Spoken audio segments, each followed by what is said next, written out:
kahit anong mangyari, wag mong ida-down ang sarili mo. Okay? Yung negative self-talk mo kasi makakaapekto 'yan sa physical appearance mo. Okay? May dumaan sa FYP ko na parang sabi niya, "Buti pa yung magaganda, isang post lang napapansin sila kaagad. Kaming mga pangit hindi. Parang parang kailangan naming mag-effort palagi, blah blah blah." Okay? May mali sa mindset. Okay? Kasi yes, for example, ang reality is hindi ka maganda. Okay? Dapat sabihin mo sa sarili mo na, gaganda ako. Gaganda ako. Gaganda ako. Gaganda at gaganda ako. Basta kahit anong mangyari, gaganda ako.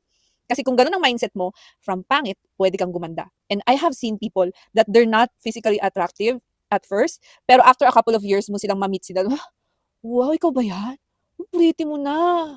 Kasi may mindset ng optimism. Okay? Pag negative mindset ka agad na, ano ba naman yan?